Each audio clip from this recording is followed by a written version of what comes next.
Amen. So we're in the book of Exodus. We're moving into Exodus. But for those of you that don't know, it's not really called the book of Exodus, is it? Who knows what it's called? Anyone remember? Shemot. Yeah, names, the book of names, that's what it's really called in Hebrew. Exodus is just a Latin or Greek, Roman, whatever, version. But the Hebrew scriptures calls this book the book of names. And that's because Torah, again, if you haven't heard this before, Torah is the first 5 books of the Bible, isn't it? And in Hebrew, it's Bereshit in the beginning, Shemot, names, then it's Vayikra, called, then it's Bamidbar, numbers, the wilderness, and then finally Deuteronomy, the words. And when you read it all together, Torah is this: in the beginning, these are the names God called into the wilderness, and these are his words. That's Torah. So this is the book of names, and that, I always thank God every single day, morning and evening, lift my hands for the morning and evening sacrifice, and thank him that my name has been written in the Lamb's Book of Life. You know, I do it every morning and every evening. Thank you, Father, that my name is written in the Lamb's Book of Life. Thank you that before the foundation of the world, you chose me and you adopted me and wrote my name in the Lamb's Book of Life. It's wonderful. And we said it the other week, we need to remember what our name is. We've all got the same name. It's in Jeremiah, Yahovah Sidkenu, the Lord our righteousness. That's our name, that's our identity. Our identity is, he is our righteousness. We're not righteous by our own works, we are righteous through him. He who knew no sin became sin offering on our behalf, that we could be made the righteousness of God and the Messiah. That's the gospel. We love the gospel here. The Torah is the gospel, isn't it? When Yeshua rose from the dead and he was met the people on the road to Emmaus, he said it began with Moses. He began with Moses and the prophets and the Psalms, and revealed who he was. So you're never going to understand the Messiah if you're not in the Torah, because that's how he revealed himself. That's it, it's true, isn't it? He used this. I mean, I don't want to mention names and things, but I was alarmed to hear the other week of probably the most senior minister in this city, in my book. I had to actually ask someone here whether Moses was a real character or not. And this is the biggest, one of the biggest churches in this city. I had to ask, is Moses real? Because they had some character on the stage telling people that Moses, we're not really sure if he really existed, if he's a real person or not. And this is one of the biggest churches in our city. Right? This is not just some crank down the road. This is a major church in this city. It's got people on the stage teaching that we don't know whether Moses is a real person. That's true, isn't it? Now, if that, you know, if that's what's going on from the major churches in our city, you know the devil's done a good job of eroding this. Because if Moses isn't real, well, he sure couldn't have been real, because he used to quote Moses all the time. He began with Moses. When he resurrected, he began with Moses to explain who he was. So this suggestion that Moses isn't real, this is coming from the intelligentsia, the Egyptologists. You know, they're bringing this doubt in, where you've got pastors having to ask, is he a real person? Do Jews think like this? And the sad fact is, I was on a kibbutz years ago speaking to some Hebrew girl who said to me, oh, well, to us Moses is just like Father Christmas.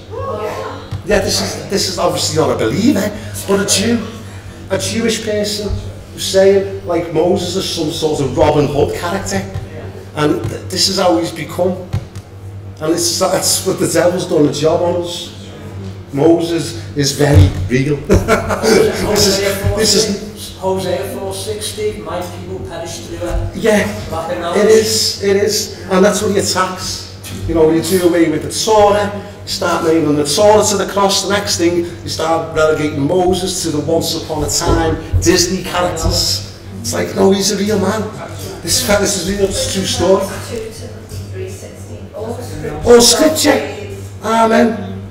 I know. So you love Moses. He's great. Moshe. That's right. We'll have him by his right name. Moshe. If you believe Moses, Moshe, Yeah. And if you don't believe what Moses wrote, how are you going to believe me? That's what he said. I am the one Moses was talking about. And that's not us trying to interpret it. This is what Acts, the book of Acts says. This Yeshua is the prophet Moses was talking about. God will send a prophet like me. Him. You better listen to him. That's what Moses said. You better listen to what he's got to say. If you don't listen to him, you're finished. And he was talking about Yeshua.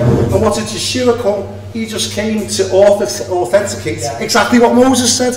Because in Matthew 23, Yeshua's last public address to humanity, public address, Matthew 23, he said, the Pharisees and the scribes, they sit in Moses' seat.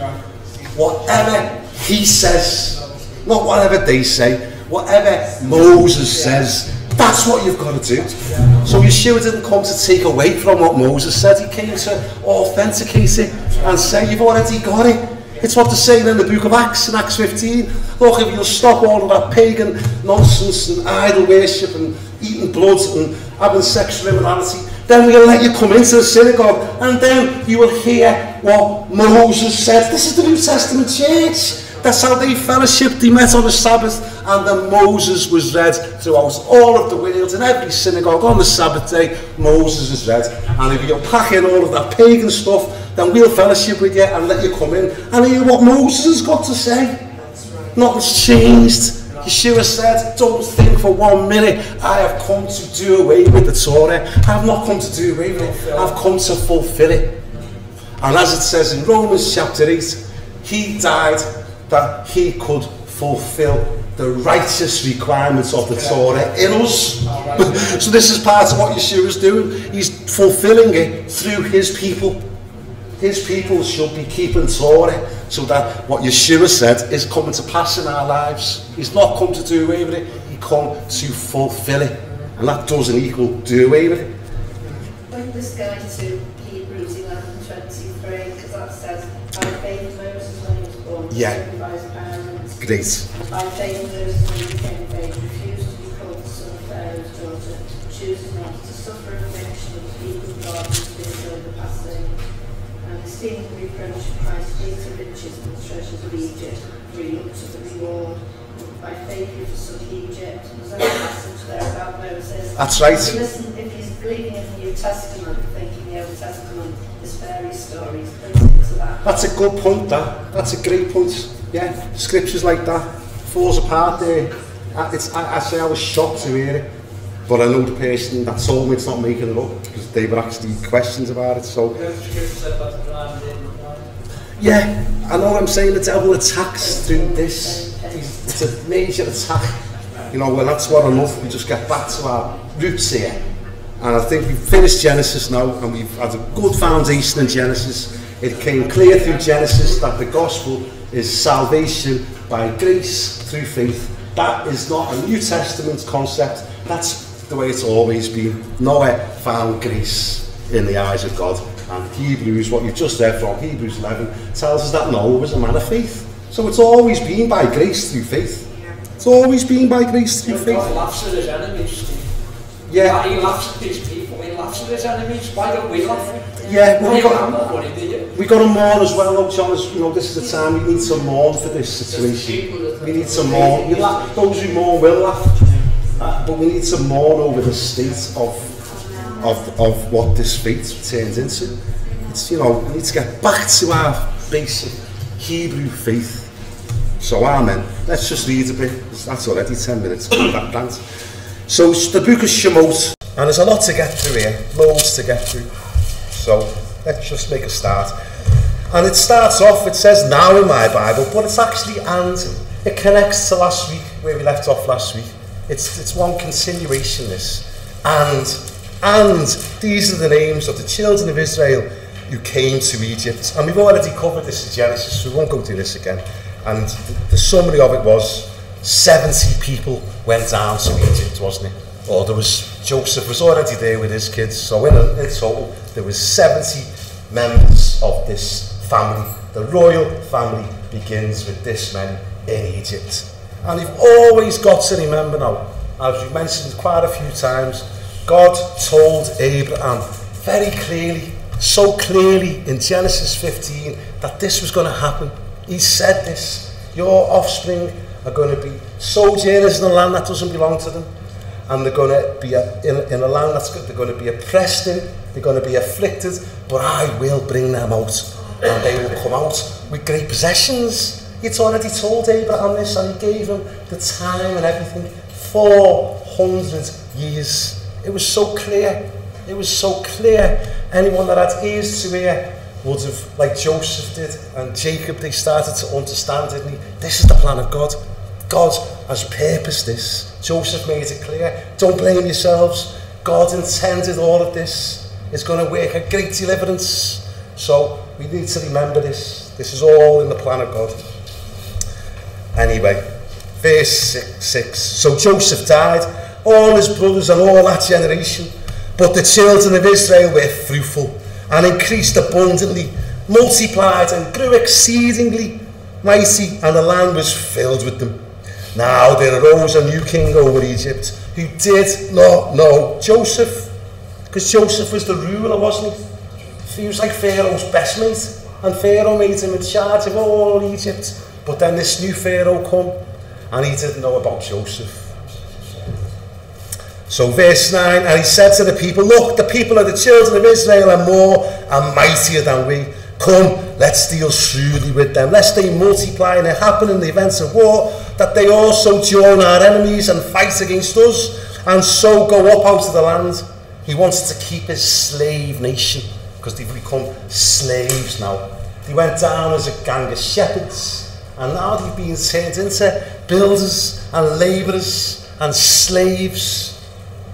Therefore, verse 11, they set taskmasters over them to afflict them with their burdens, and they built for Pharaoh supply cities, Pithom and Ramses.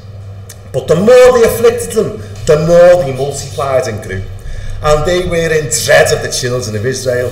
So the Egyptians made the children of Israel serve with rigour, and they made their lives bitter with hard bondage in mortar, in brick, and in all manner of service in the field. All their service in which they made them serve was with rigour. So you get the impression, don't you? These shepherd nation have been turned into building site people, labouring on the building sites, making bricks. How Babylonian is this? It's Babylon, this, isn't it? It's Egypt, but it's Babylon. Because this all started in Babylon, wasn't it? With, let's make bricks and let's build towers. And you can see from archaeology, the towers the Babylonians built were pyramids. They were called ziggurats, but they were still pyramids. Just big towers pointing to heaven with altars on the top, worshipping false gods. It's the same system. Same system. Same system that's prevailing today, because I've said it last when we done it in Genesis. Whenever you see that word bricks, remember, it's the same word. It's Lebanos, and it's the same word that's used in Psalm 51 and in Isaiah chapter 1 verse 18. I will make your sins whiter than snow. Whiter. Cleanse me and I'll be whiter than snow. So this bricks, it's the same word for white that's associated with righteousness, God's form of righteousness. These bricks are man-made righteousness. Self-righteousness. The biggest enemy in the world that you've got is self-righteousness. It's what Paul's all against. He's like, that, no, this is not the gospel. You cannot be made righteous by your observance of the Torah and by your keeping the law. Will not make you righteous. That will not save you. If you're relying on that, then you're relying on self-righteousness, and it doesn't work like that. The commandments is not given to save. That's what Paul's making clear, isn't it? He's making that clear.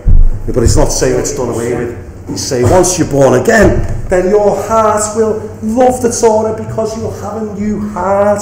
This is the gospel. That's the simple gospel. That's why Yeshua is like that with Nicodemus. Don't you understand this? Don't you understand what I mean by born again? You should get this, mate, because this is what Ezekiel was on about, and this is what Jeremiah was on about, saying, I will take away your stony heart, and I will give you a new heart, and I will inscribe my Torah on it. That's the gospel. Anything less than that, you've not got the gospel. You're not. This is the gospel.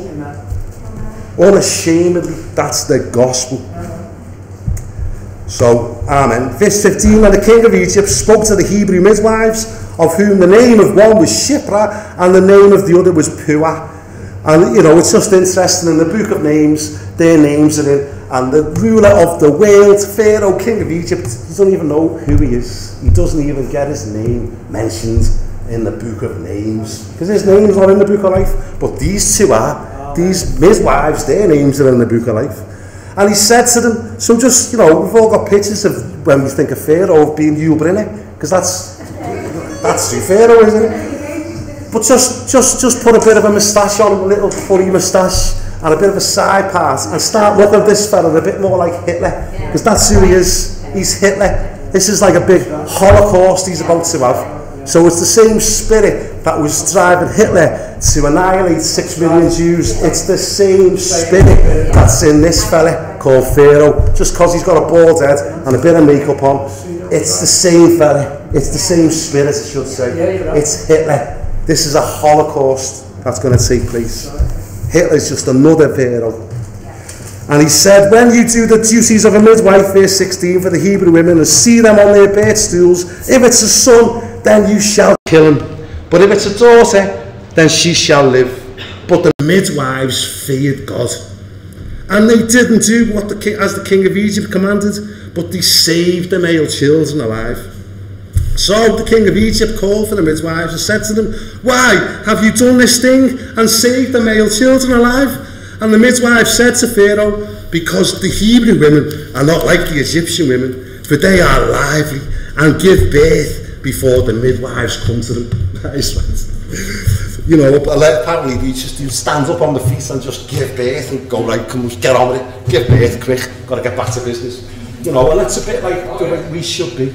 You know, Paul laboured with childbirth, didn't he? You know, he was a male, but he said, I labour like a woman in labour, that the Messiah be formed in you. So we're all called to be midwives. Yeah. We're all called to assist in this birth process. It'd be a bit difficult today because now people say, well, I identify now as a girl. It's horrible, isn't it? It's horrible. That's what I'm saying. What's happening in the world? Well, this is exactly what God said. We're in the end times, man. We really are.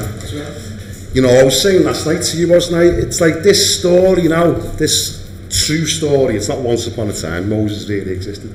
But this narrative now, it's like going to go from Moses' birth very quickly to Moses at the age of 80, isn't it? Acts chapter 7, if you've had time, I always like to restart with Acts chapter 7. But read Acts chapter 7 because Stephen is about to get killed. And his final speech before they kill him, he gives you a fantastic history of Israel. And he goes through things that this doesn't tell us. He says it was at the age of 40 that Moses entered his heart to go and visit his brethren. And then he tells us at the age of 80 is when he has the burning bush. Yeah. So it's an 80-year narrative, this first portion tonight. And I'm thinking, it was only 80 years ago that it started entering into a man's head to start gassing Jews. It was about 80 years ago, wasn't it, that the Holocaust was happening. And this is an 80-year period of time when the deliverance comes. And I just, well, that was when Israel was a nation again. I'm just saying the war had started, so I'm just saying these things were ramping up about 80 years ago. These plots were being formed. It was entered into the hearts of men to annihilate the nation. Anti-Semitism was rife. And 80 years later, I think we're on the verge of a great deliverance. I really do. I think we're on the verge of the second Exodus, the gathering of the Jews and the house of Israel and the house of Judah from the ends of the earth. It's happening now. It's happening now. So I think we're so on God's calendar. You know. Just a quick point there. It was Adolf Eichmann whose job it was to instigate the Holocaust. And as you know, he ended up being hung in West Jerusalem in 1962. Wow. In the capital city of the people that he tried to wipe off the face. Wow. Yeah.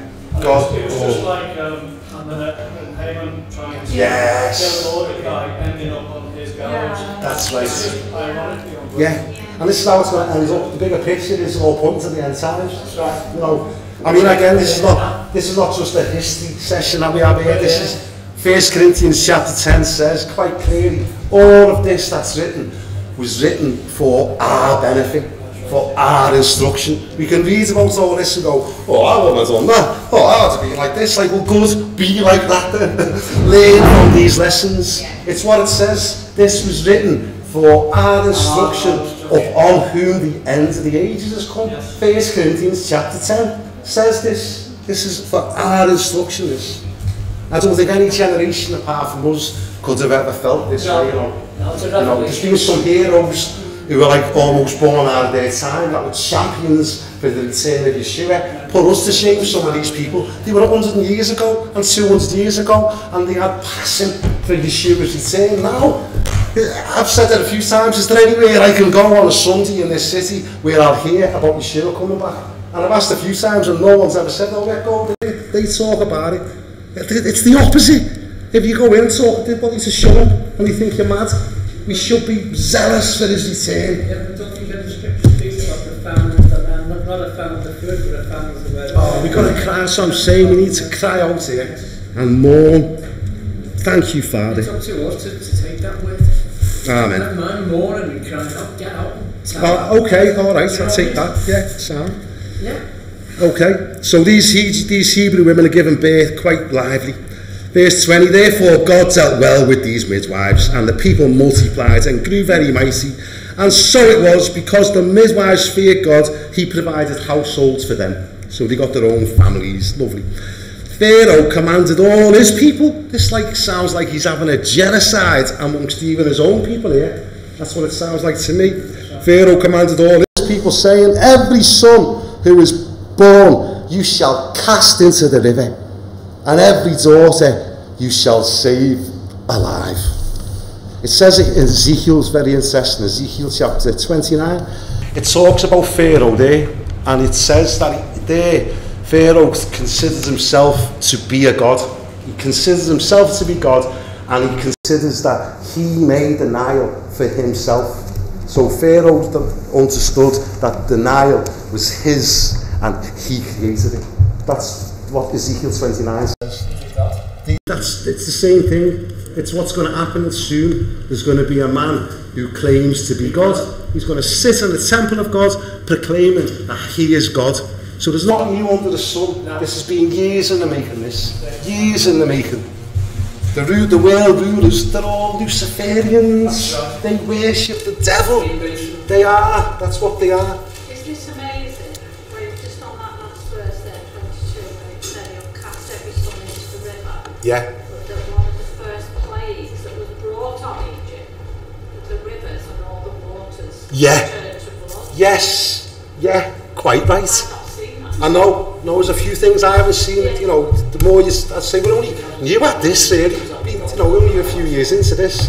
But I realise more and more, it's like, God, there's so much to learn here. We just need to meditate on this day and night.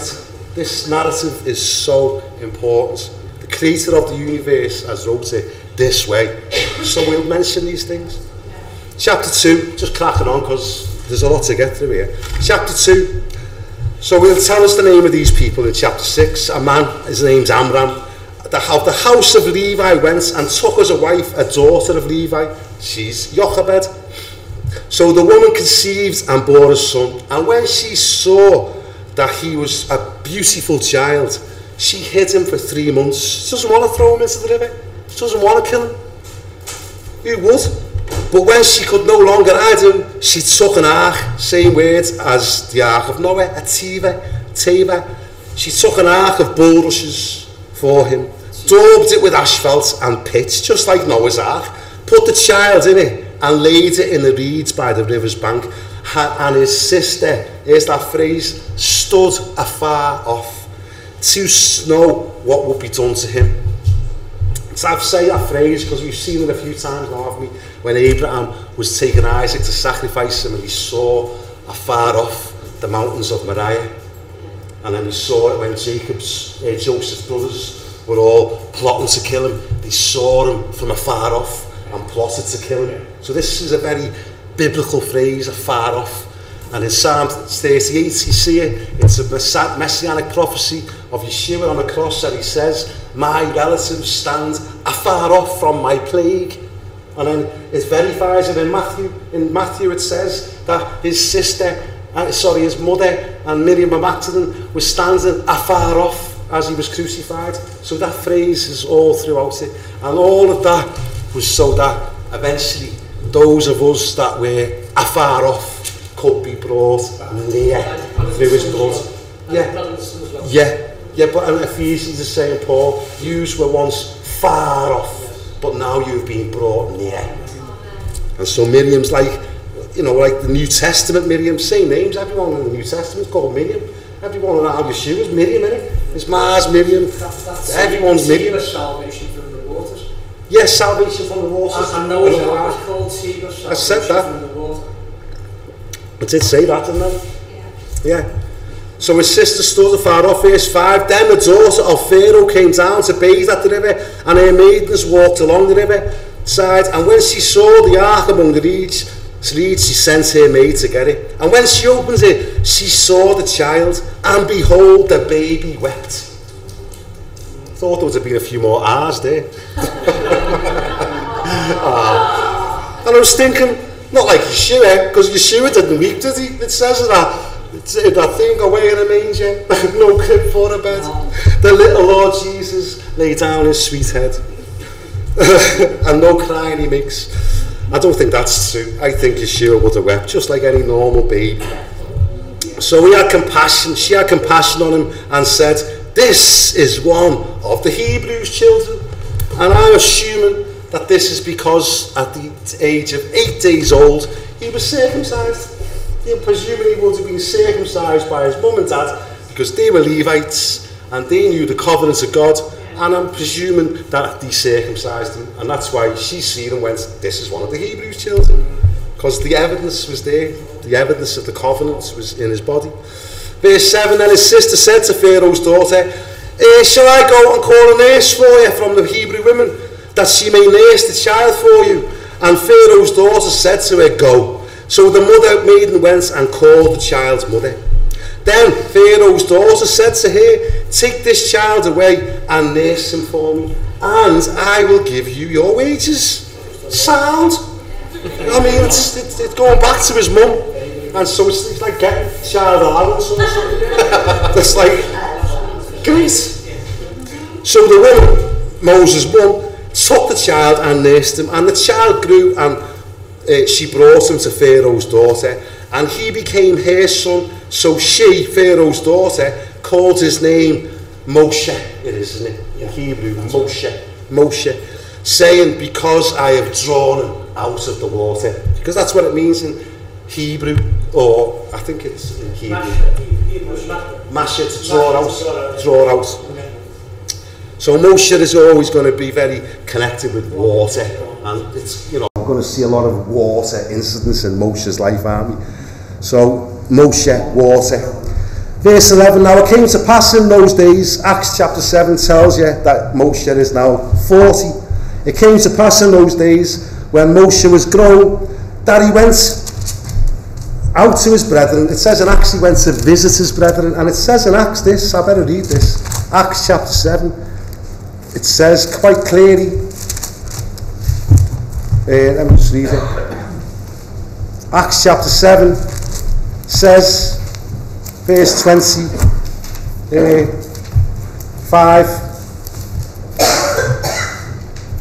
verse 23, when he was 40 years old, it came into his heart to visit his brethren, the children of Israel, and seeing one of them suffer wrong, he defended them and avenged them who was oppressed, and struck down the Egyptian. For he supposed, this is what he supposed, Moses thought this, that his brethren would have understood that God would deliver them by his hand, but they did not understand. So it's clear Stephen is telling us in Acts 7 that Moses done this because he thought God's going to understand. So Moshe already knew at the age of 40 that he was called by God to deliver Israel. He knew it. He went, well said, he went about it the wrong way. He didn't maybe wait on God. He was 40 years early. But he knew in his heart, he knew his calling was to deliver Israel. And he thought they would have understood this. And he looked, back in chapter 2, he looked at their burdens and he saw an Egyptian beating a Hebrew, one of his brethren. So he looked this way and that way, and when he saw no one, he killed the Egyptian and hid him in the sand. This is Moses, this is Moshe. He's just murdered an Egyptian. And when he went out the second day, behold, 2 Hebrew men were fighting. And he said to the one who did wrong, why are you striking your companion? Then he said, who made you a prince and a judge over us? Do you intend to kill me as you killed the Egyptian? So Moshe feared and said, surely this thing is known. I love that phrase though, when he says, who made you a prince and a judge over us? And it's like Yeshua uses a similar phrase in Luke 12. In Luke 12, I'll just read it. He's in the middle of a wonderful teaching. And then someone just interrupts him from the crowd in Luke 12:13, and the one from the crowd says, teacher, tell my brother to divide the inheritance with me. And Yeshua said to him, man, who made me a judge and an arbiter over you? Because Yeshua is a prophet like Moshe. So when they come to Moshe going, who made you a judge and a ruler over us? Yeshua's putting it back going, who made me a ruler and a judge over you? Identifying with the fact that he is the ruler and the judge. Amen. He is. Verse 15. When Pharaoh heard of this matter, he sought to kill Moshe. But Moshe fled from the face of Pharaoh and dwelt in the land of Midian and sat down by a well. Here's that familiar story now, isn't it? We've seen it. How many times now? We've seen it when Abraham sent his servants to go and get a bride for Isaac. That the servants, whoever it was sitting there, wasn't he, by a well when the shepherdesses came to draw water, and he went to find a bride for Isaac. It's always at a well, isn't it? And then we've seen it when Jacob went to get a bride, and he went back to his father's house, and he was sitting by a well, and then he saw Rachel coming out to this, and he ran out and kissed her. So all of this, always woman at a well, always pointing to Yeshua when he met a woman at a well. Only she was a little bit different than them. She had 5 husbands already, and the fella she's with now wasn't her husband, but Yeshua had all the time in the world for her, didn't he? He understood her plight, and he said, if only you'd have known, only you'd have asked, I would have given you water, and you'd never thirst again. And this is the message of the woman at the well. That's why Moshe goes and sits at a well. So they came. Now the priest, oh here he is, we'll be into him in a couple of weeks. Now the priest of Midian had 7 daughters, and they came and drew water, and they filled their troughs to water their father's flock. Then the shepherds came and drove them away. But Moshe stood up, it says. But in Hebrew, Moshe rose up. Same word for resurrection. Kum. You know when Yeshua came to the house of the little kid, that was little daughter that had died, and he said, Talitha kum, little girl, arise. Kum.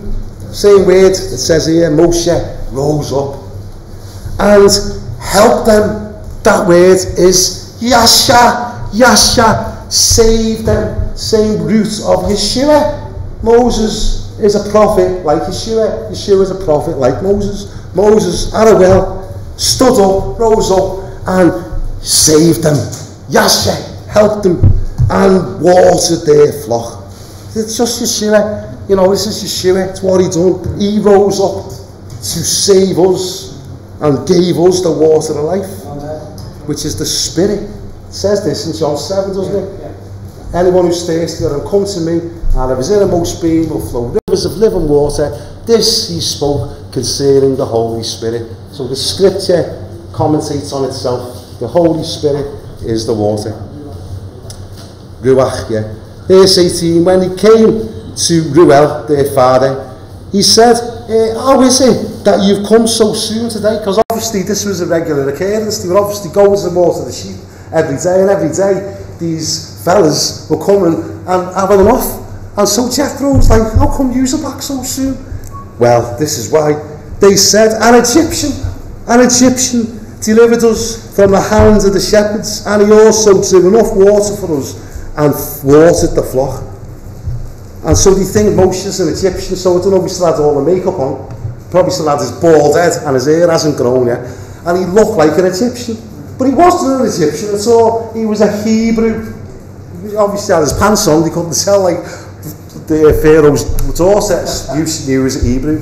But now Moshe is 40.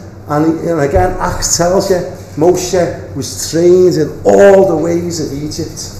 He'd have ended up becoming some sort of god, I reckon. He'd have been this miracle kid, and he was drawn out of water. There'd have been some legend about him, and he'd have ended up being one of the gods of Egypt. Do you know what I mean? So he looked like an Egyptian, Moshe, but he wasn't an Egyptian. Just like Yeshua as being portrayed, like we were talking before. How would you expect Jews to receive the gospel when they've been presented with some character that breaks the Torah? They've got to run a mile. The Torah tells you, run a mile from anyone, even if they do signs and wonders. If they do signs and wonders and tell you to break the Torah, they're a false prophet, have nothing at all to do with them. This is what's going to happen in the end days. It says, God will send a strong delusion for those who don't love the truth. I worry about these people, you know. You're hearing it more and more now. People who are coming against this, getting quite personal about it, getting quite agitated by us because we want to just, you know, even accuse us, going, he's not keeping it properly though. It's like, you worry about these people. Steve, it's very strange that Richard Dawkins has written a book called The God Delusion. Yeah. And God's so strong, and he's, you know, he doesn't see the irony, he's under the delusion that God's put upon him. Yeah. Fighting God. Yeah. It's crazy. I know. But in that time now, as I'm saying, we need to love this. Yes. We need to love the Torah. We're not saved by it, but we need to love it. Amen. So it is concerning what's going on. So anyway, this Egyptian, who's not really an Egyptian, verse 20, so she said to his daughters, and where is he? Why is it that you've left the man? Call him that he may eat bread. Then Moshe was content to live with the man, and he gave Zipporah, his daughter, to Moshe, and she bore him a son. He called his name Gershom, for he said, I have been a stranger in a foreign land. And that is the language of the patriarchs, isn't it? This is what it says about Abraham, Isaac and Jacob. They knew they were sojourners. They were looking for the promises to come. They were looking for the city who builds it and make it as God. And anyone that's like that, they're fit to be part of the kingdom, is what it's saying. We should be like this. We should know we are not of this world anymore. We're in it, we're passing through it, we're sojourners, but our minds and our hearts are on the heavenly Jerusalem. That's where we belong. This is what the move of God is doing in this day. It says this in Revelation. I will write the name of my God and the city. I will write the name of the new Jerusalem on the foreheads of his people. So you should be getting more and more falling in love with this Torah and this faith and our fathers, the great. We need to be this is our family. Verse 23, now it happens in the process of time that king of Egypt died.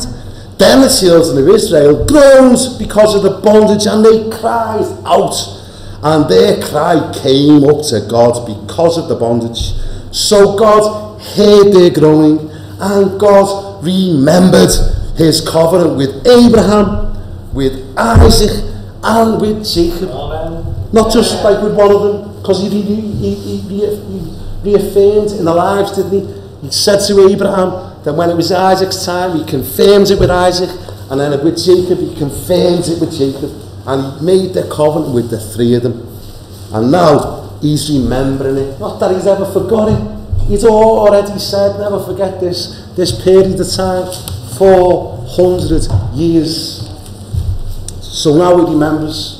Remember, we've always said this is a Hebrew word, and it means to act upon, to do something about. It doesn't just mean he remembered and went, oh yeah, I forgot about them, I'll have to send them a text. Oh right, sound. It meant he actually was about to move and act. And that's why we pray that way, is remember God in these days now. Remember what you've said. You've said once more you will reveal your might and your hand, and you will let us know your name. This is what God promised. He's not going to ever forget, but he wants us to cry out, put him in remembrance of these things. He wants us to. Verse 25, and God looked upon the children of Israel, and God acknowledged them. Amen. Chapter 3, now it's 40 years has passed now, because it tells you in Acts 7, verse 30, it tells you at this stage that Moshe is now 80. 80. So 40 years has passed. Now Moshe was tending the flock of Yitro, his father-in-law, the priest of Midian. And we dealt with this 3 years ago, and we'll be doing it in a couple of weeks. But just be on your guard with this character, Jethro, the priest of Midian. Be aware that Midian, what it means is strife. That's what the definition of Midian is, strife. This character is the priest of strife. And he might present very nice. He comes across lovely, but he's a Midianite. And Midianites become big enemies of Israel. Midianites are responsible for a great massacre of Israel, aren't they, in Numbers, when 24,000 died because of the Midianites. So let's be aware before we go much further. Mark this fella's cards, and you'll learn a lot from it. We need to discern these people. But this guy actually helps Moses greatly as they go through the desert. He gives him wise advice how to lead the people. Well, that's what we've been told, but I'm just looking at it a different way. You different when we get there. And I say when we first looked at it like a couple of years ago, people were like, well, I'm not having that. And then by the end of the time, it's like, well, I can see that. And then it gets clearer and clearer, I think, you know. Well, we'll deal with it in a couple of weeks. I'm just saying, mark his card now. So he was with Jethro, his father-in-law, the priest of Midian, and he led the flock to the back of the desert and came to Horeb, the mountain of God. And the angel of Jehovah appeared to him in a flame of fire from the midst of the bush. So he looked, and behold, the bush was burning with fire, but the bush was not consumed, which meant that Moshe was having a proper look. It wasn't just a quick glance. It was looking at it and going, what's going on there? This bush, it wouldn't be uncommon for a bush to burst into flames in the scorching desert of Arabia. But this bush wasn't burning, it wasn't being consumed, and it got Moshe's attention. And let's just also mention, we'll get into more detail about this, but this mountain is in Arabia. It's not in the Sinai Peninsula. It's not in the place you can go when you go to Israel and you can get a little tour.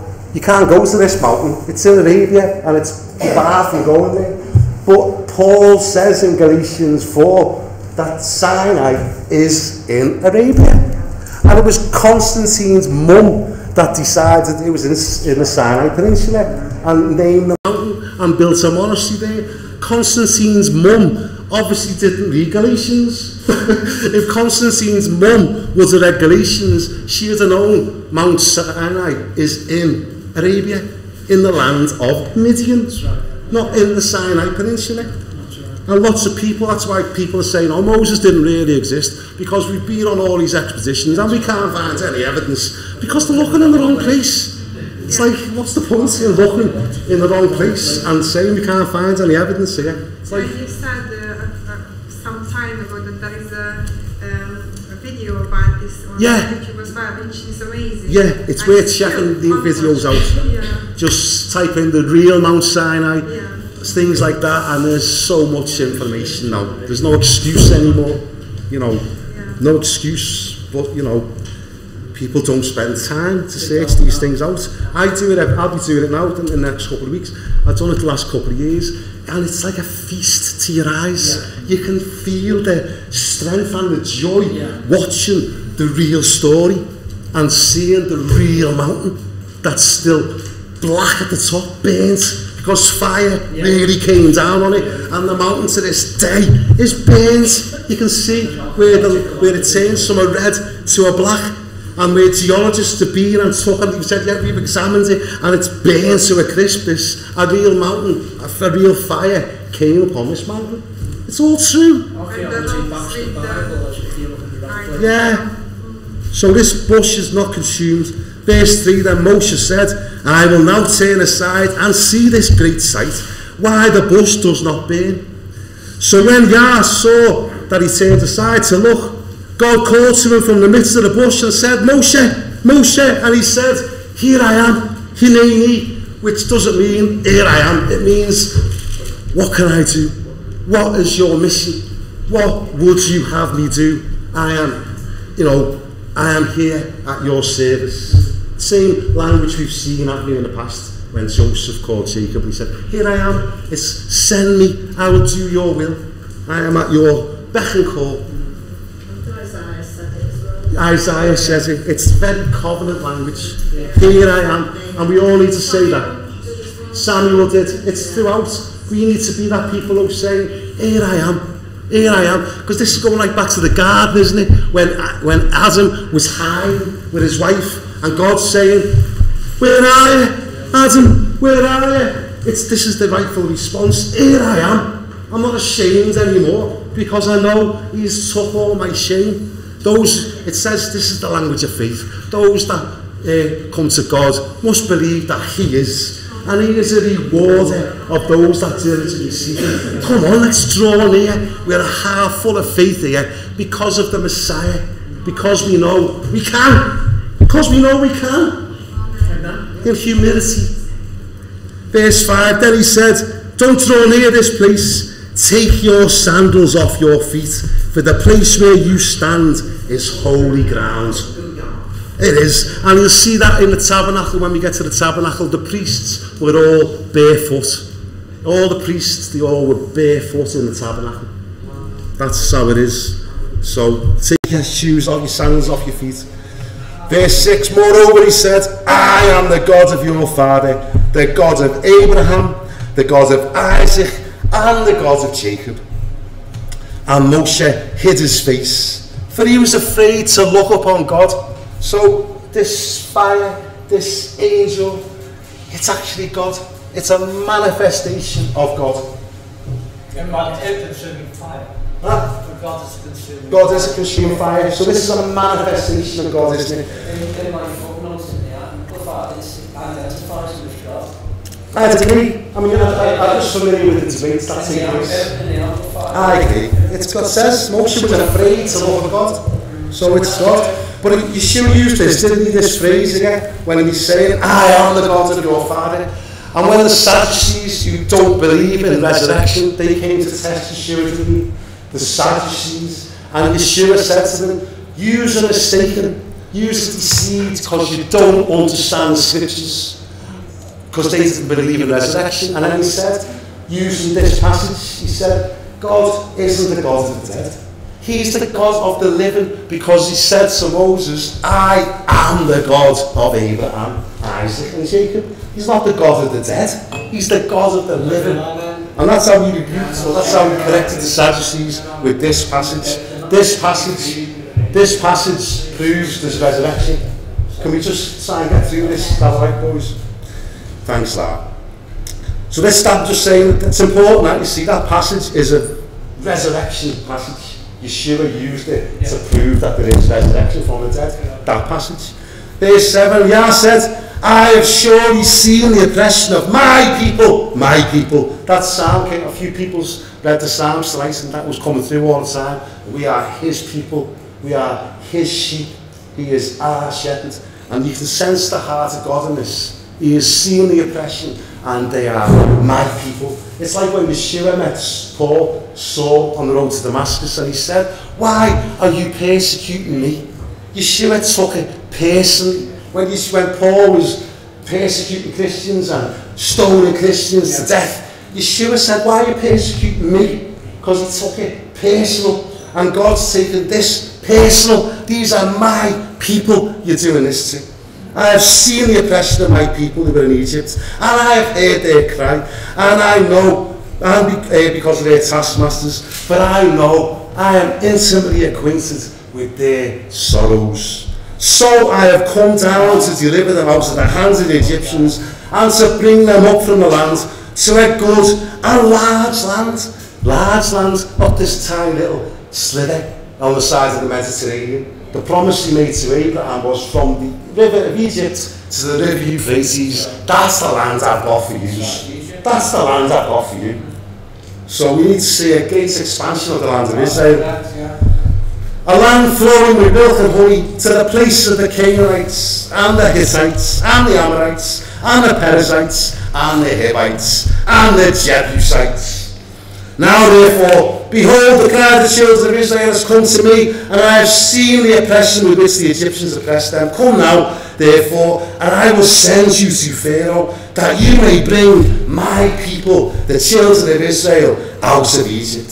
This is what we're told to remember every Sabbath. This story, you need to know this story. God has told Moses, I'm going to send you to Pharaoh. Moshe, the last he knew, Pharaoh wanted to kill him. He doesn't know anyone's died. He doesn't know that the last Pharaoh's dead. You'll find out later. And he fled from Pharaoh. And now God's saying, you've got to go back to him. The fellow that's looking to kill you with all of his troops and everything, you've got to go back to him.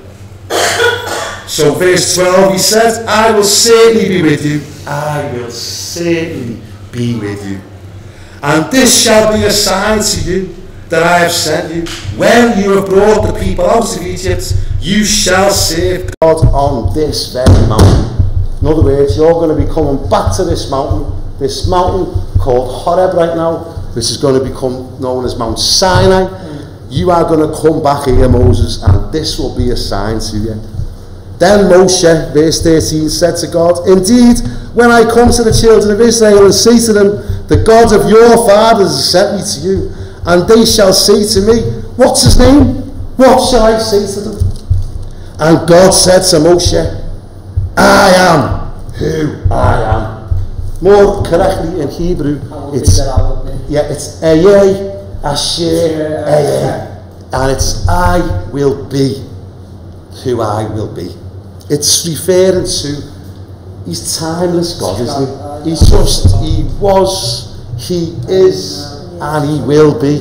He's outside of time. He's from everlasting to everlasting. And all of this narrative just proves it.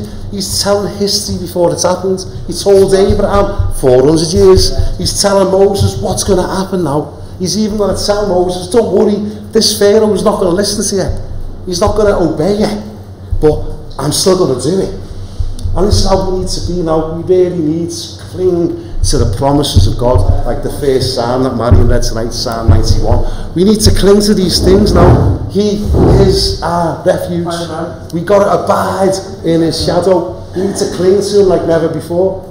I tell you, we need to, we need to be strong and courageous in these days. And don't take it for granted. Ask him. Ask him. Humble yourselves under the mighty hands of God. Acknowledge your weaknesses, because in our weaknesses he is strong. And I'm doing it. I'm saying these days, Father, I don't want to be fainting and falling apart. I want to be strong in these days, and only he can make that happen. You can't go on a course to be dead strong or something. You need to get it from him. So he's telling, this is what he said, I am who I am. And he said, thus you shall say to the children of Israel, I am has sent me to you. Moreover, God said to Moshe, thus you shall say to the children of Israel, Yehovah, Elohim of your fathers, the God of Abraham, the God of Isaac, and the God of Jacob has sent me to you. This is my name forever. And this is my memorial to all generations. And I know people say it differently. I've heard 3 different translations being used, and it's definitely not an argument about how to pronounce the name, etc. I've got my understanding of it, other people have got theirs, but as I always say, please seek these matters out. And if you can't, just go home and say, you know what, can you please reveal your name to me? He will love that. He'll be like that. I found someone like Moses here. I've heard this question before. We done it the other week when Jacob was wrestling with the angel and he said, what's your name? And he changed his name, and then Jacob said, well, what's your name? And he said, why are you asking your name? Don't you know who I am? Same thing's going to happen with Moses, not Moshe. It's like, how come you people, after only a couple of 100 years, have forgotten my name? How come you've forgotten my name? Chapter 6 will ask, it's like a Hebraic question when it's been translated wrongly, and God's saying, Abraham, Isaac and Jacob knew my name, and we know they definitely knew his name. How many times have we seen Abraham built an altar and called on the name of Jehovah, and now after 200 years in bondage and assimilation into Egypt, the name of God has been forgotten. That's right. And it's just like our generation. Right. The name of God has been forgotten. People think you're weird because you use his name, and thinking of you're some part of some weird movements, like whatever. I'm part of the Jeremiah chapter 16 movement, which says in the last days the Gentiles are going to come from the ends of the earth and say, our fathers have inherited a pack of lies. And God's going to go, I know, I told you this, but once more, I will stretch my hands again. I will reveal my might and my hands, and you will know my name is Jehovah, the Lord. It's not his name. So, no, just ask you to take that personal. This is between you and God. I'm not arguing with anyone. I'm just trying to encourage this. Just to seek him on these things. He wants you to know his name. How clear is this here? However you want to pronounce it, that's your business. But it's clear that he is saying, this is my name forever, and this is my memorial to all generations. Go and gather the elders of Israel together and say to them, Jehovah, God of your fathers, the God of Abraham, of Isaac and of Jacob, appeared to me, saying, I have surely visited you and seen what is done to you in Egypt. And that should be taking us all back to the way we finished off last week, because this is what Joseph said. God will surely visit you, and when he does, make sure you take my bones out of here with you. Don't leave my bones in Egypt. But when God visits you, pachad, when he visits you, and so this promise was always there. And so when Moshe is saying it now, that the God of our fathers has visited us, that should be getting alarm. Shofar should be going off left, right, and centre. It's like, yes, he has fulfilled his promise. He's come to visit us. And this is what you need to remember throughout this journey now. And I said, verse 17, and I will bring you up out of the affliction of Egypt to the land of the Canaanites, and the Hittites, and the Amorites, and the Perizzites, and the Hivites, and the Jebusites, to a land flowing with milk and honey. Then they will heed your voice, and you shall come, you and the elders of Israel, to the king of Egypt, and you shall say to him, this is what you got to go and tell Pharaoh. Jehovah, God of the Hebrews, has met with us, and now please let us go 3 days. Please let us go 3 days journey into the wilderness, that we may sacrifice to Jehovah our Elohim. But verse 19, but I am sure, this is God, I am sure that the king of Egypt will not let you go. No, not even by a mighty hand. So I will stretch out my hand and strike Egypt with all my wonders, which I will do in its midst. And after that, he will let you go. It's not as if God's leaving anything here to chance, or it's like he's telling you the full story here. You're going to go to Pharaoh. Pharaoh's not going to have it. There's no way he's going to let you go. But don't worry, because that's when I'm going to stretch out my hands. I'll wait till you see what I'm going to do. then he will let you go. And you just need to remember these simple things. The children of Israel were falling apart, left, right and centre, full of fear, because they never retained this. It says quite clearly in Hebrews, they did not enter the land of promise because they didn't have faith. Faith comes by hearing, and hearing the word of God. All you need to do is notice God's shown us the end from the beginning. He's shown us how this is going to play out. Don't be afraid when it goes off, when the world starts to fall apart very soon. Try and remember this. Try and remember that God said, I'm going to get you through this. That's the safest place to be. Yeah, it is. Amen. So he's telling us quite clearly here. And again, we haven't got time, but this is where we're studying Romans as well. You can see now Romans 9, when Romans 9 is saying, I raised up Pharaoh for this. I raised him up for this. You know, this gospel, it's not about works. You can't earn it. This is what Romans 9 is teaching. This is about election. I have chose you. Those who I have called, those who I have chosen, I've called them. And this is what Romans 9 is teaching. This character Pharaoh, because he sees the end from the beginning, thought, yeah, I can use him. I can see what he's about. He'll fit the bill for what I need to do. So Pharaoh, yeah, you can become king. You can even start thinking you're a god, mate, but I'm going to use you. And this is what Romans 9 is teaching. God, yeah, he knows the hearts. That's, It's not that he chooses them, he just knows. He knows how to play. He knows before the beginning of time they're going to do it, and then he'll use it. But you've got to remember, he doesn't know and can state it to us. Yeah. So let's. It's a legal thing. Yeah. But here's that stretching out my hands. We've mentioned that loads of times now. So already, you know, this is that covenant word of stretching out the hand. And Abraham stretched out his hand. Last week we seen Jacob stretch out his right hand to bless Ephraim. This stretching out of the hand, it's all pointing to Yeshua, because he stretched out his hands to save us. So that's this. It's this language. It's all about Yeshua. This. And I will strike Egypt. Anyway, we've seen that verse 21. And I will give this people favour in the sight of the Egyptians. And it shall be, when you go out, that you won't go out empty-handed.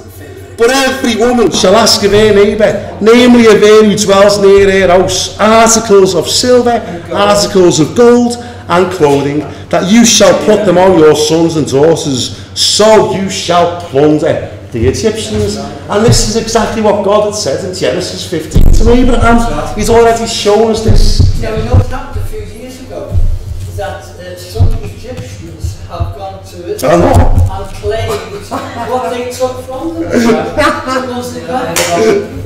Yeah. You take it seriously when you want to. You know, when it suits them. Oh, the Bible says this. When it suits them. Chapter 4. We've only got 15 minutes or so to go, so there's still 2 chapters to get through here.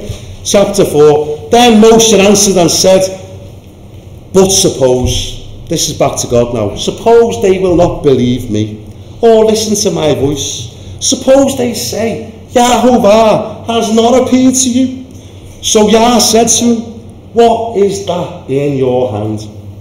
And he said, a rod. A mateh in Hebrew. A mateh. Same word. In fact, more often it's translated as tribe. Tribe. Same word. Branch. Rod. Tribe. Same word. What's that in your hand? A rod. And he said, cast it on the ground. So he cast it on the ground, and it became a serpent. And Moshe fled from it. Then Yah said to Moshe, reach out your hand. See how it's the same thing here. God's going to reach out his hand, but he needs to find someone that will cooperate with him. And if God's going to stretch out his hand, he needs a man that will stretch out his hand. He found one in Abraham, and that sealed the deal. That sealed the deal. Reach out your hand, Moshe, and take it by the tail. And he reached out his hand and caught it, and it became a rod in his hand again. Verse 5, that they may believe that Yahovah, the Elohim of their fathers, the God of Abraham, the God of Isaac, and the God of Jacob, has appeared to you. Furthermore, Yah said to him, now put your hand in your bosom. And he put his hand in his bosom, and when he took it out, behold, his hand was leprous. like snow. And he said, put your hand in your bosom again. So he put his hand in his bosom again, and he drew it out like his bosom, and behold, it was restored like his other flesh. What's going on here? What is this all about? I mean, I'll just give you a clue.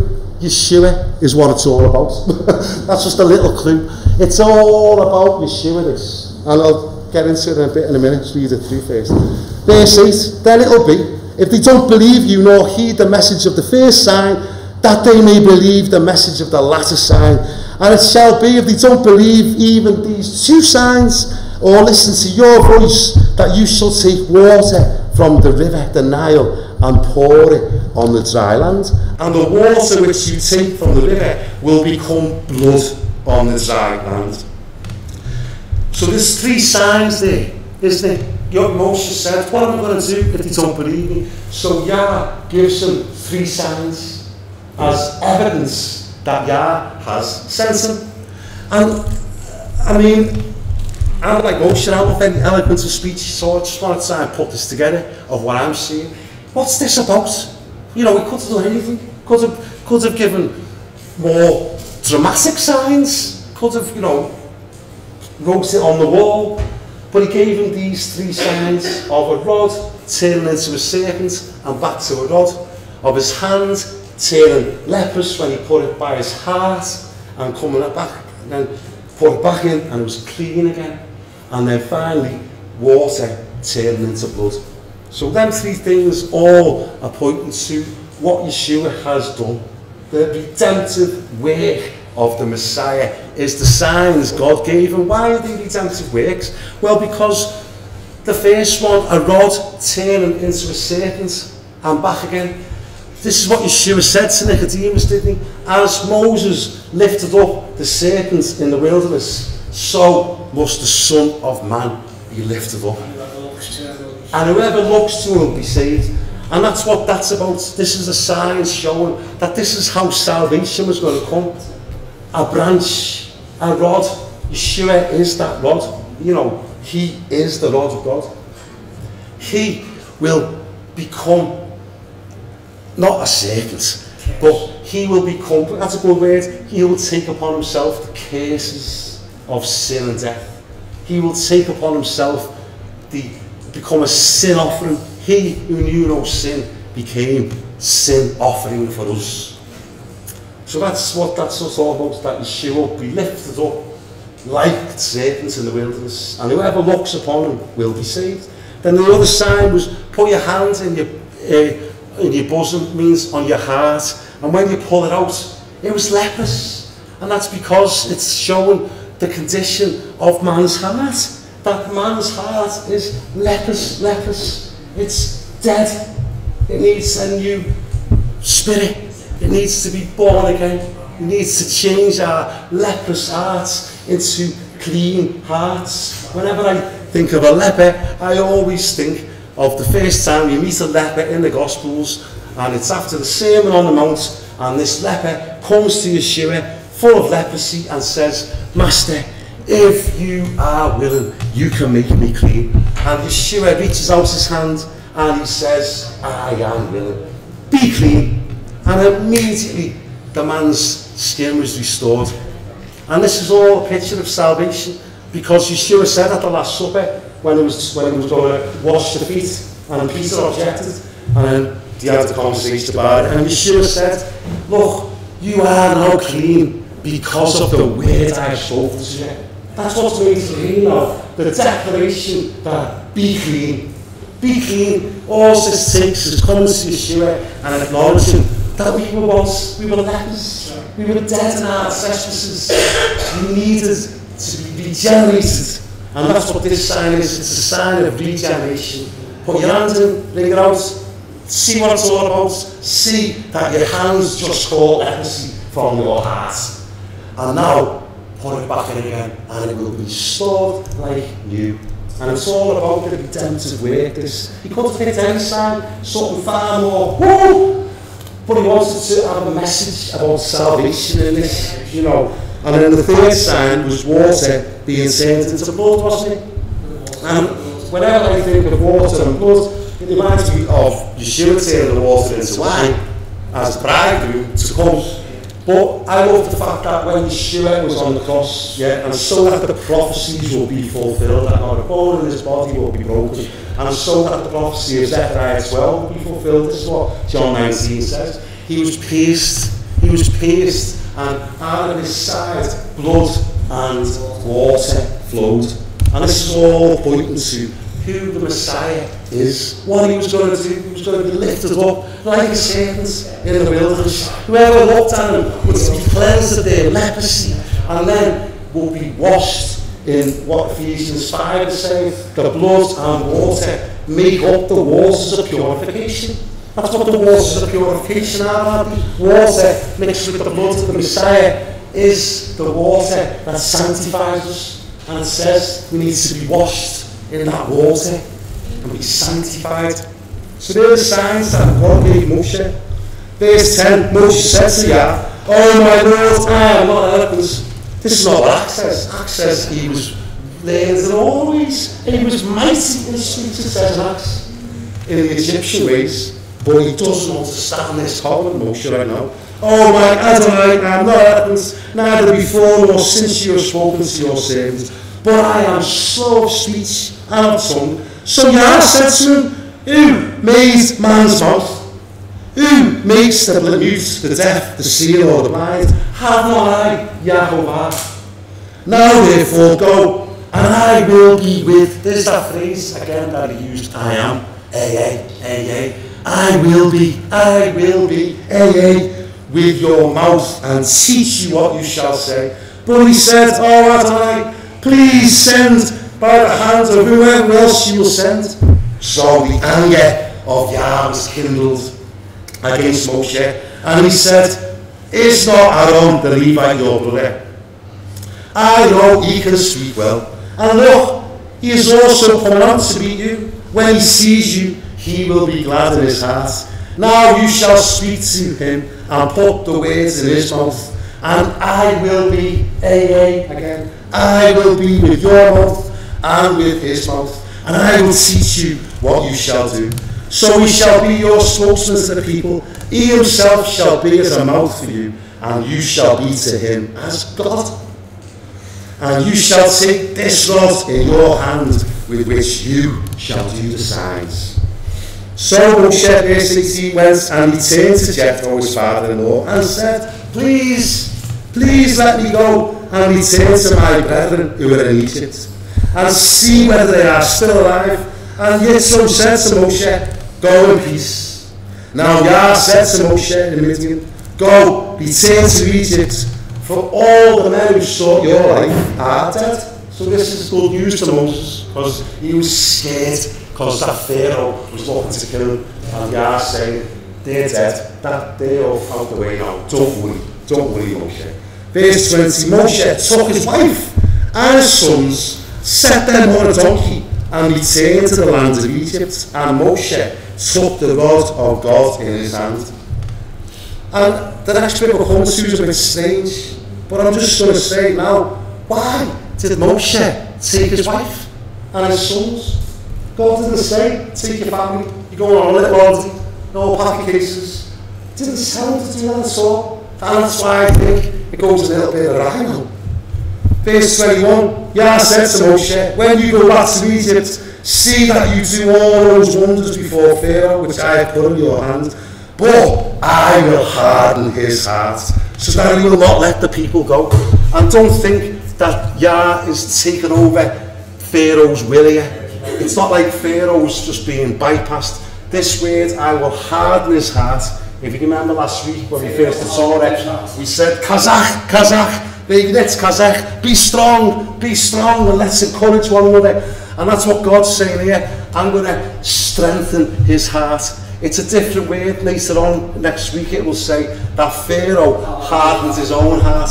And it's a different word altogether. That's the word kavod, which means that Pharaoh, his heart became lifted up within himself. Pharaoh thought, I am God. Why should I listen to this other God? Why should I obey anyone else? I am like a God myself. And he got proud in his own heart. different words. God's saying he's going to strengthen Pharaoh's heart. He's going to give him resolve and go on, Pharaoh, you carry on, mate. Just like he's going to send a great deception upon those that don't love the truth, and they'll think that they're all dead clever, and they'll think, oh yeah, we're into it, we understand all this, we're into the grace message. Well, oh yeah, but all that sort of done away with. People that get deceived like that, this is going to be the same God who's sending that deception. And it's the same with Pharaoh. He knows who he is. He knows his heart. He knows he's proud. He's arrogant. He thinks he's great. And God's going to use him. And he's going to strengthen his heart. And go, yeah, go on, Pharaoh. You carry on with yourself, lad. You carry on with yourself. Yeah, you're good, Pharaoh. Oh, you're so important, Pharaoh. God strengthens his heart. That's what it says. It's clear that God is strengthening his heart. He's not overriding his will. He's just allowing Pharaoh to carry on with himself. It's more like revealing. Like, you know, in stress situations, people really show what they are made of. Yeah. That is what Yeah. So that he will not let the people go. So he's telling them, this is how it's going to go, Moshe. This is how Pharaoh's going to carry on. But this is what you've got to do in verse 22. When he carries on with himself, you shall say to Pharaoh, thus says Yah, Israel is my son, my firstborn. So I say to you, Pharaoh, let my son go, that he may serve me. But if you refuse to let him go, indeed, I will kill your firstborn. You can't have it any clearer, can you? It's so clear. God's telling you how this is going to go down. If you don't let them go, I'm going to kill your firstborn. Yeah. That's how it's going to be, Pharaoh. You're going to get told how this is going to play out. Up to you. But I'm telling you, if you don't let my firstborn go. Yeah, this is all designed. God knows exactly what's going to happen here. He's raised Pharaoh up for this reason, so that he can demonstrate his power, so that we could be sitting here 3,500 years later in Liverpool discussing it, so that we'll be prepared for what's about to come. There's also judgment for the firstborn is already killed. Yeah, that's right. I'm not going to skip this next bit because we've already gone past it. I want to just try and finish off somewhere relevant here. So that's what he's got to go. He's got to go and deliver this message to Pharaoh. This is how it's going to be. Verse 28. So Moses told Aaron all the words of Yah who had sent him, and all the signs which he commanded him. Then Moshe and Aaron went and gathered together all the elders of the children of Israel. And Aaron spoke all the words which Yah had spoken to Moshe. Then he did the signs in the sight of the people. So the people believed. And when they heard that Yah had visited the children of Israel, and that he had looked on their affliction, then they bowed their heads and worshipped. I mean, wow, thank God for that. Pity it doesn't stay like that. But at this stage, they've got it. They believe, yes, God's visited us, and there's faith in the camp. Now it goes downhill. Verse chapter 5. Afterwards, I'm going to finish this off, it's only one chapter now. Afterwards, Moshe and Aaron went in and told Pharaoh, thus says Yahovah, the Elohim of Israel, let my people go, that they may hold a feast to me in the wilderness. And Pharaoh said, who is Yah? Who is Jehovah? Who is this? Who is this?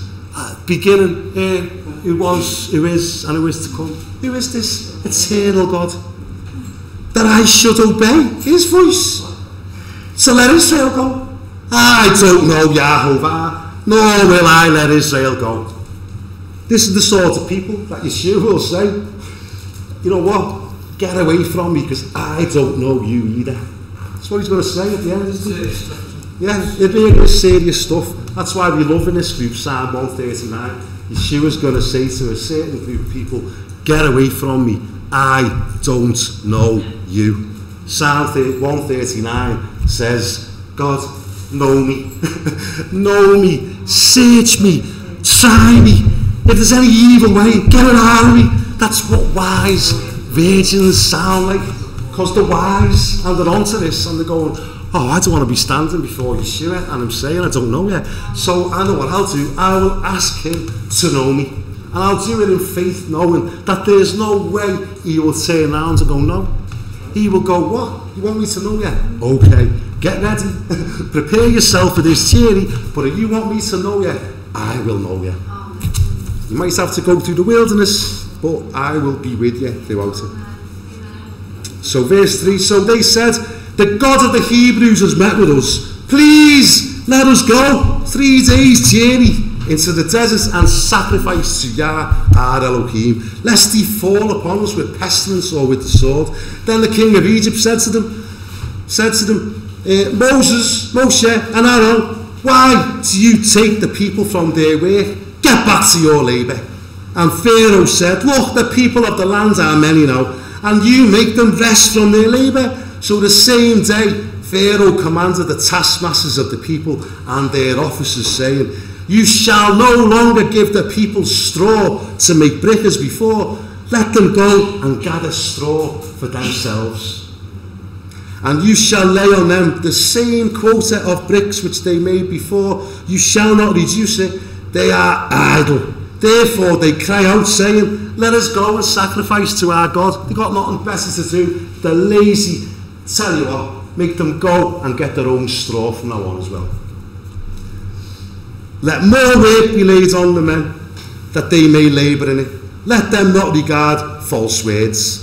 And the taskmasters of the people and their officers went out and spoke to the people, saying, thus says Pharaoh, I won't give you any straw. Go, get straw for yourselves where you can find it. Yet none of your work will be reduced. So the people were scattered abroad throughout the land of Egypt to gather stubble instead of straw. Footnotes in my Bible says, the archaeologists that have been and excavated, you can see that the buildings in Egypt, the higher you get, the more it's like it's not straw in the brick, it's like bits of root and bits of stubble, and the whole consistency of the bricks was deteriorating the higher you went up, because they were running out of straw and they were having to gather all kinds of roots and weeds and all kinds, and that's archaeology is proof of this event. Only a few verses now, sorry, we're going on. So verse 13, the taskmasters forced them to hurry, saying, fulfill your work, your daily quota, as when there was straw. Also the officers of the children of Israel, whom Pharaoh's taskmasters had set over them, were beaten and were asked, why have you not fulfilled your task in making brick, both yesterday and today as before? Then the officers of the children of Israel came and cried out to Pharaoh, saying, why are you dealing thus with your servants? There's no straw given to your servants, and they say to us, make brick. Indeed, your servants are beaten, but the fault is in your own people. And that's, you know what, my walk used to feel like this. I felt like I couldn't, like my life was always falling apart. Like these bricks without straw, they just crumble. No consistency in them, no real faith, just falling apart. That was what my testimony was. I was just a brick that was falling apart all the time and crumbling apart because I had no Torah, I had no biblical faith. I had this make-believe faith, this weird faith that we inherited, which has got very little to do with the Bible. And your life just falls apart. And you look at, your testimony is just a crumbling mess in front of people because there's no straw, there's no real covenant going on in it. And that's what this Egyptian system has given us. Verse 17, but he said, you are idle, therefore you say, let us go and sacrifice to Yah, therefore go now and work, for no straw shall be given you, yet you shall deliver the quota of bricks. Do you know what I'm saying? That's what my faith was like. You couldn't ever get anywhere. I felt like I was never actually growing up. It was horrible, Thank God for a biblical faith. Because I feel like I'm growing now. I feel like I'm maturing now. I feel like I'm understanding who I'm talking to now. Not this weird one. Therefore, go and work. Verse 19, the officers of the children of Israel saw that they were in trouble, after, and it was said, you shall not reduce any bricks from your daily quota. Then as they came out from Pharaoh, they met Moshe and Aaron, who stood there to meet them. And they said to them, let Yah look on you and judge, because you've made us abhorrent in the sight of Pharaoh, and in the sight of his servants, to put a sword in their hand to kill us. They were bowing down and worshipping a few verses ago, going, oh great, Yahuwah has visited us, but you know, it doesn't go their way. And the next thing, they're bailing out on the plan. And that's what you're going to see for the next 40 years now. A gang of rebels, a gang of people that will not submit to God. And that's what we've got to be now. We have got to be a people of faith, a people that just accept what God said to us now. We're going to go, I mean it, we're going to go through serious tribulation. The world is about to fall apart. Wars and rumours of wars, earthquakes, famine and pestilence, all manner of things is about to happen in our planet, on our earth, in our country. It's going to happen. You need to take this seriously. You need to get before God and ask him to help you not be like these characters who fall apart. Once Pharaoh starts cracking the whip, once it says in Revelation, oh, it's going to be a day's wages for a loaf of barley, what are you going to do? What am I going to do? I've got a wife and 3 kids. What am I going to do? Well, it's a day's wages for a loaf of barley. What are you going to do? Are we going to fall apart and bail on our God and go, oh no, and bow the knee and take the mark of the beast? We're not going to do that, but only because we're going to get prepared now. This is all written for our instruction. That's what it says. We are going to go through serious times, and we need to be strong. We really need to be people that are, Psalm 91, though 1,000 fall, though 10,000 fall at your right hand, you won't. That plague won't come near your house. We need to, it's going to happen in Goshen. The plagues are going to come, but it won't touch the people in Goshen. And that's the place of drawing near, isn't it? So I'm saying it in my own life. I am praying for more grace to draw near, more grace to be a biblical believer. That's the only way we're going to get through this, is with biblical faith. I'm not saying this for a bit of attention or to try and be a bit dramatic. I'm really aware of it, probably more than ever, what's about to come upon the earth. You should be able to go to any church on Sunday and get a better message than this. I'm rubbish. You should be able to go to a proper pastor who's qualified and paid and everything that can teach you all this. But unfortunately, you can't.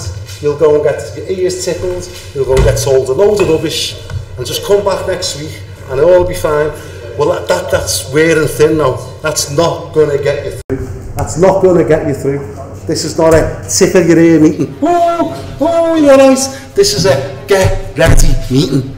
Get ready. That's why we're called Boi Kallah. Come on, bride. Let's be like a warrior bride. Not some timid little thing in the corner. Let's be warriors. Warrior brides is what we're called to be. You know, this is talking about a 7-year tribulation, by the way, not a long tribulation, so it needs to get that. This is 7 years we're talking about. So 3 verses to go. So Moshe returned, verse 22, to Yah and said, why have you brought trouble on this people? Why is it you've sent me? Since I came to Pharaoh to speak in your name, he has done evil to this people. Neither have you delivered your people at all. This is the last verse of the portion, chapter 6, verse 1. Then Yahuwah said to Moshe, now you shall see what I will do to Pharaoh, for with a strong hand he will let them go, and with a strong hand he will drive them out of the land. That's the end of the portion. So Father, it's powerful stuff. I tried to read pretty much every verse tonight because it's that important. And I pray, Father, that this group, me included, will not be hearers only, who are deceiving ourselves, going through the motions. Loads of us have been Christians for years here, and we've been trained abysmally. We've been trained appallingly, and we are not being prepared for this. So now, Father, please visit us again, Father. Help us to be prepared to be the people that will not fall apart, that won't be like bricks without straw that just crumble in front of everyone, but will actually be full of substance and full of faith. Help us, Abba, please, to take this seriously. I could pray to you this morning, please make this group a group of watchmen. Give us a spirit of watchfulness. Help us to be awake and prepared for what's to come. We want to be strong, Father. We want to be those that do exploits because we know our God and we know what you've said and we know you won't fail. We know you've seen the end from the beginning. You've given us the information. Help us to be attentive and help us to encourage one another, Father, like you've said in Hebrews. Don't forsake the gathering of yourselves together, especially as you see the day approaching. So we see the day approaching, Father, and we know that the devil is trying to steal some of us. The devil is trying to sift some of us.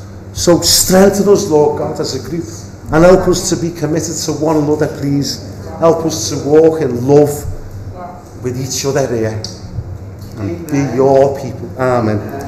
Shabbat Shalom, everyone.